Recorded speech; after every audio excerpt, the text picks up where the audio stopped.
My parents said, "You'll never make it without us." So I bought the house they tried to sell. My mom told me, "See, if you walk out that door, don't expect to ever come back." So I walked out, barefoot, shaking, with a trash bag full of clothes, and I never did. That line still echoes in my head, even 10 years later. You ever have a moment where your whole life splits in two, before and after? For me, that night was it. I was 19, angry, terrified, and completely sure of one thing: I'd rather sleep under a bridge than live another day under my parents' roof. My dad was a small-town realtor, one of those men who measured his worth in property listings and social reputation. My mom, the queen of the local church committee, always dressed perfectly, always smiling for everyone except me. They called it tough love. I called it control. I wanted to major in art. That was the crime. Art, not business. They had my future planned down to the job title. "Sarah, you'll join the firm, work with your father, maybe take over one day." It wasn't a conversation. It was an expectation. And when I said I wanted to go to art school, my dad laughed, like actually laughed. He put his fork down at dinner and said, "You think the world owes you something because you can paint?" And I said quietly, "No, I just think I owe myself a chance." He looked at me like I'd just spoken another language. "The world doesn't care about your feelings, Sarah. It cares about results." My mom chimed in, "You'll grow out of this little phase, you always do." That phase turned into a shouting match that lasted hours. I told them I'd already been accepted into a small art program 2 hours away. My dad slammed his hand on the table so hard the salt shaker jumped. "You will not throw away your future chasing a fantasy." I said, "It's my future." He laughed again, but it wasn't funny this time. "You wouldn't last a week without us. Who's going to pay your rent? Your car? Your food?" "I'll figure it out," I said. He leaned back, smug. "No, you won't. You'll come crawling back when reality hits." And then came the line that changed everything. My mom stood up, folded her napkin like she was hosting a dinner party, and said coldly, "If you walk out that door, don't expect to ever come back." So I walked out. Barefoot, shaking, carrying a trash bag of clothes and my sketchbook. It was 11:47 p.m. I remember because the porch light flickered, the same flicker it had since I was a kid, and I thought, I'm finally leaving the house where I learned to be small. I didn't even have a plan. I called my friend Jenny, crying so hard I couldn't breathe. She picked me up in her old Honda Civic, handed me a hoodie and said, "You're doing the right thing." I wasn't sure I believed her. That first night, I slept on her couch with my shoes still on. The next morning, I woke up to 16 missed calls from my mom and one text from my dad. "You made your choice. Don't expect help when you fail." That word, fail, burned into me. Every time I skipped a meal or walked home in the rain or cried over a painting that didn't sell, I heard his voice. "You'll fail, Sarah." But something else grew beside it. Something small, defiant, like a seed pushing through concrete. I found a job waitressing at a diner off the highway, the kind of place that smelled like coffee and bacon grease. My first shift, I spilled an entire tray of orange juice on a customer's lap. I wanted to cry, but the guy just laughed and tipped me $5 anyway. That night, when I got back to Jenny's couch, I counted that $5 bill 3 times. It felt like proof I could earn something without my parents' permission. A few weeks later, I found a room for rent, $300 a month, barely big enough for a bed and an easel. The ceiling leaked when it rained, and the walls smelled like old cigarettes. But it was mine. My first night there, I painted until sunrise. It wasn't a masterpiece, but it was freedom on a canvas. My parents didn't call again, not once. But I kept their words like scars. My dad's, "You'll come crawling back." My mom's, "Don't expect to ever come home." So I made a promise to myself, right there, sitting on a milk crate with paint under my nails and cheap ramen on the stove. I whispered, "Then I'll build a home that doesn't throw me out." I didn't know how, I didn't know when, but I meant it. And for the next few years, every choice I made, every sleepless night, every tear-streaked canvas, it all started with that one night. The night I realized that love with conditions isn't love at all. What I didn't know then was that someday that same house, the one where they told me I'd never make it, would end up back in my hands, but not the way anyone expected. And when it did, the world I'd been running from came crashing right back to my doorstep. 5 years passed before I heard their voices again. I had moved 3 times, survived on diner tips, and somehow built a small art business online. People started buying my paintings, not for much, but enough to matter. Every sale felt like a victory. My parents swore I'd never have. Then one morning, while scrolling through local listings to find inspiration for my next piece, I froze. There it was. My childhood home. A for sale, sign on the front lawn. Address, 47 Pine Hill Drive. Listed by Thomas and Laura Real Estate Group. My dad's own firm. I sat there staring at the screen, heart pounding, the same house they told me I'd never come back to, the same one where I wasn't good enough. Now, they were selling it. The listing description almost made me laugh. Charming family home with character and history. Yeah, history. All right. But what really made my hands shake was the price. It was lower than I expected. Much lower. My dad must have been desperate to sell. I shouldn't have cared. I shouldn't have even clicked on it. But I did. And when I saw the interior photos, it hit me like a gut punch. The same kitchen tiles, the same porch light that flickered, even the dent in the staircase where I fell when I was 10. It was all there. Frozen in time? For a second, I imagined walking through that front door again, not as their daughter but as the woman they swore would fail. That's when the idea hit me. What if I bought it? The thought was insane. I laughed out loud just thinking it, but the more I sat with it, the more it started to feel, right, like poetic justice wrapped in paint and drywall. So I called the number listed. The woman who answered introduced herself as Maggie, one of my dad's junior agents. Hi, I said, steadying my voice. I'm calling about the house on Pine Hill Drive. Oh, that one, she said, cheerful. It's been on the market a while now. The owners are eager to sell. The owners, I repeated slowly. That's Tom and Laura, right? Yes, you know them, she asked. Yeah, I said, biting back a smile. You could say that. Maggie set up a showing for that Saturday. When I pulled up to the driveway, my heart stopped. The same cracked pavement, the same blue shutters, even the same old oak tree that my dad refused to cut down because he said it was rooted too deep. I parked across the street and sat there, gripping the steering wheel, every nerve in my body buzzing. My hands were sweaty. My chest felt tight. Then the front door opened, and out stepped my father. My stomach dropped. He looked older, his once dark hair was gray, and his shoulders weren't as straight, but that same cold expression was there, the one that used to silence me with just a look. He didn't see me at first. He was talking to Maggie, holding papers, gesturing toward the house. I ducked slightly, heart hammering. I hadn't prepared for this. I thought it would be Maggie showing me the place. I didn't expect him to still be personally involved. But then something inside me shifted. For 5 years, I'd let their memory haunt me. Maybe it was time to haunt them back. So I stepped out of the car. He turned. His eyes widened slightly. For a second, he didn't recognize me. Then his jaw clenched. Sarah, he said, voice sharp, like my name was something sour. Hi, Dad, I said evenly. Heard the house was for sale. Maggie looked between us, confused. Oh, you two know each other? My dad's silence answered for us. I walked up the steps, running my hand along the porch railing, the same one I used to paint every summer because he made me earn my keep. This place looks smaller than I remember, I said. He finally found his voice. What are you doing here? I smiled, thinking about buying it. The color drained from his face. You can't afford this house. I shrugged. Maybe not before, but I've done okay lately. He stared at me like I'd just insulted him in public. You don't belong here, Sarah. Funny, I said softly. That's what you told me last time. For a long moment, neither of us spoke. The air between us was thick, heavy with years of silence and words we'd never said. Then my mom came out. She froze mid-step, holding a box of papers. Sarah? I turned to face her. She looked just as shocked, but not in a happy way. Her eyes darted to my dad, then back to me. What are you doing here? She asked, voice trembling. I saw the listing, I said. Thought I'd take a look, maybe make an offer. Her mouth opened, then closed. She looked at my dad like she wanted him to handle it. He stepped forward, voice low and furious. You think this is a game? You think you can walk in here after 5 years and buy the house you told me never to come back to? I interrupted. Yeah, that's exactly what I think. He took a step closer, eyes dark. You don't belong in this family anymore. And I smiled, calm, steady, deliberate. Good thing I'm not buying the family, Dad. I'm buying the property. For the first time in my life, he didn't have a comeback. Maggie, clearly uncomfortable, stepped in. So, should I go over the paperwork? I turned to her. Yes, please. As she led me inside, I caught one last glimpse of my parents on the porch, both of them pale, watching as I crossed the threshold. And for the first time since I was 19, I wasn't the one being thrown out.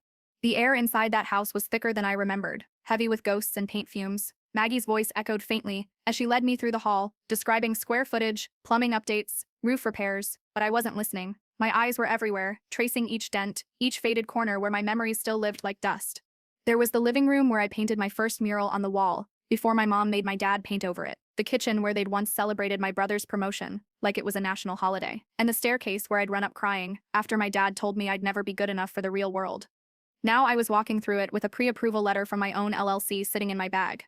Maggie led me to the backyard, saying something about the garden being a little overgrown. I looked at the swing hanging from the oak tree, the one my dad built when I was 7. It creaked slightly in the wind, and for a second, I could almost hear my younger self laughing, begging him to push me higher.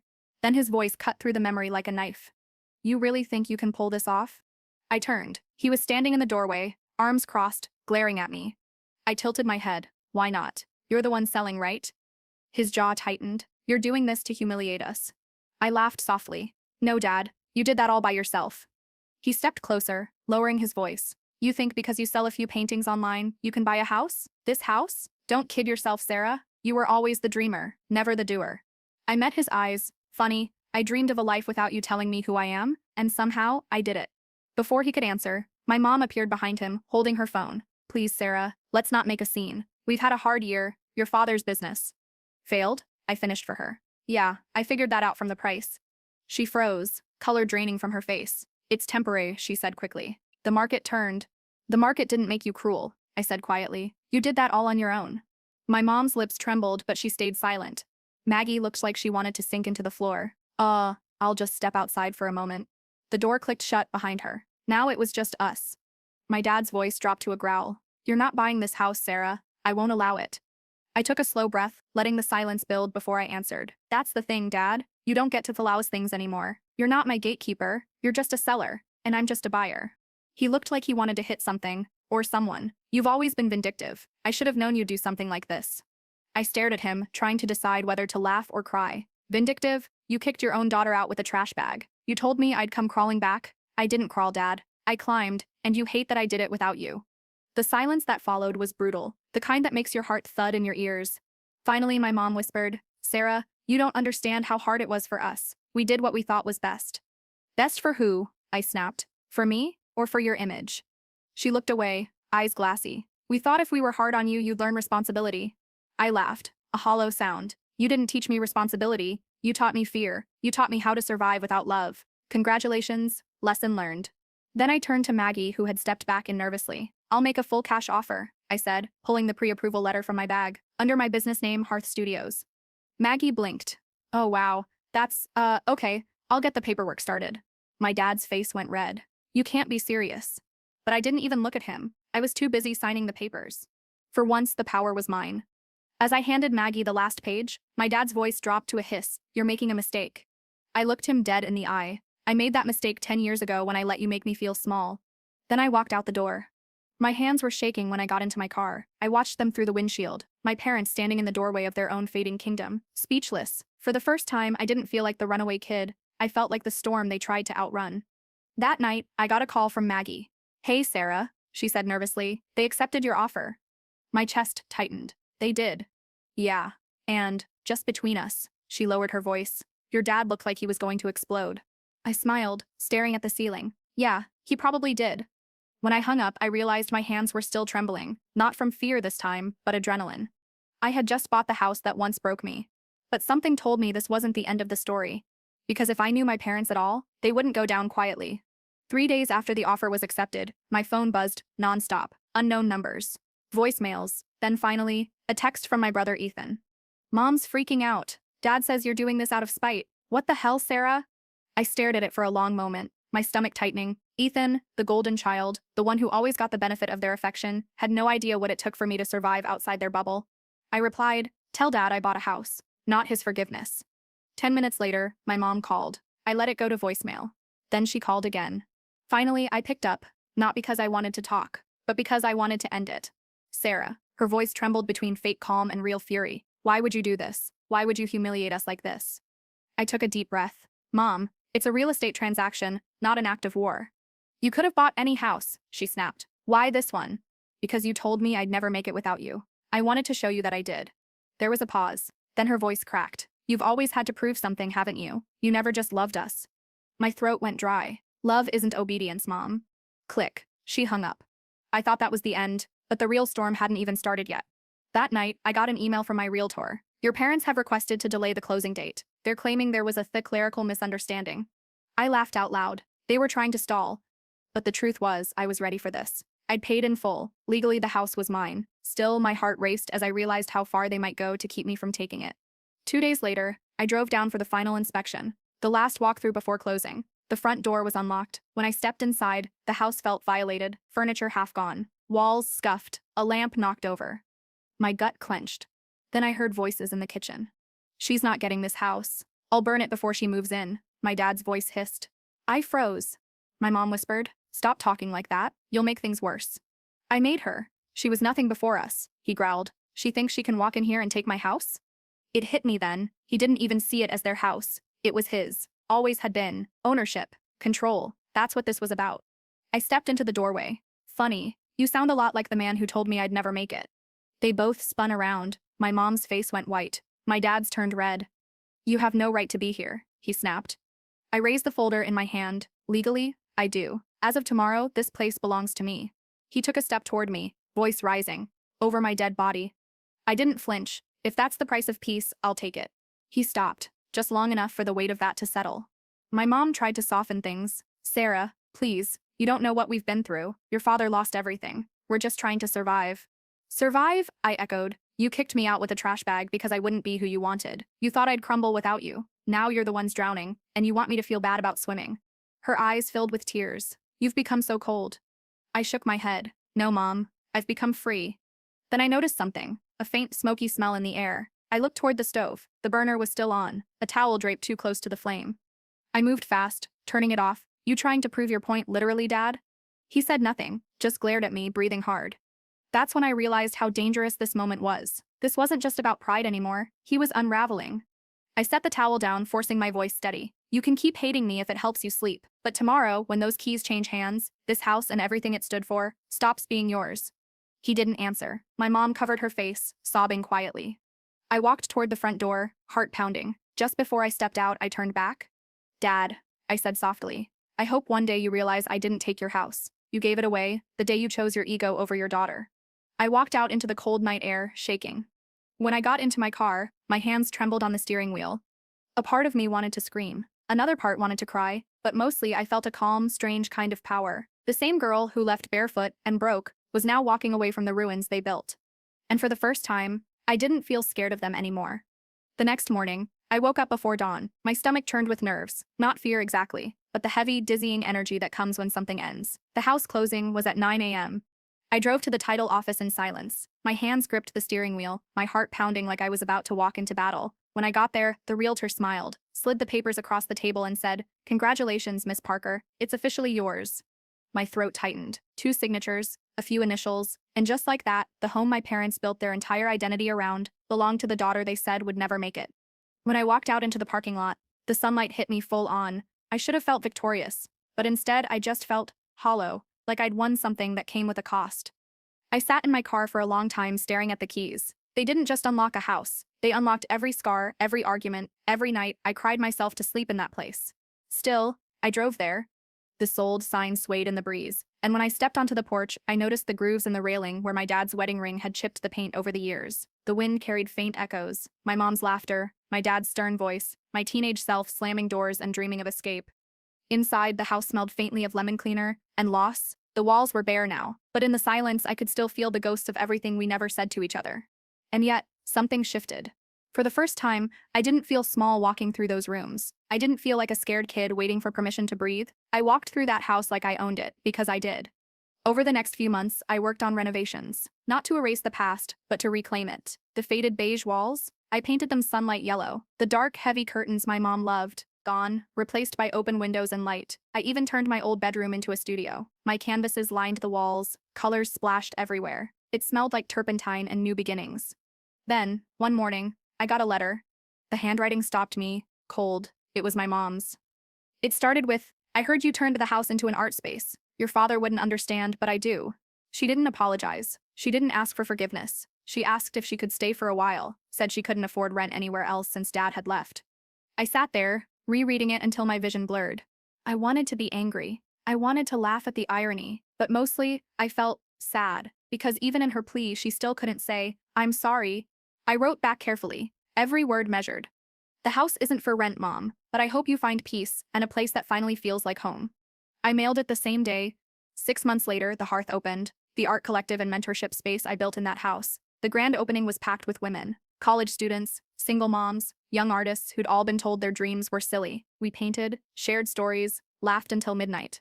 Standing there, surrounded by color and warmth, I realized something profound. This wasn't revenge. It was restoration. I hadn't just taken back the house. I'd rewritten what it stood for. Late that night, after everyone left, I sat alone in the kitchen. The same kitchen where my parents told me I'd fail. I could almost hear it again. "You'll come crawling back." I smiled softly and whispered, "No, I built my own way back."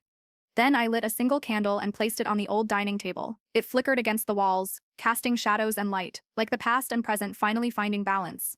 That's when I finally felt it. Peace. Real, deep, quiet peace. I thought about my parents, wherever they were, about how control had been their version of love, and how I'd spent years confusing obedience for affection. They said I'd never make it without them. But maybe they were half right, because without their doubt, I'd never have found my strength. Without their cruelty, I'd never have learned compassion. Without their silence, I'd never have found my voice. Some homes are built of wood and stone, others are rebuilt from ashes. I reclaimed my story,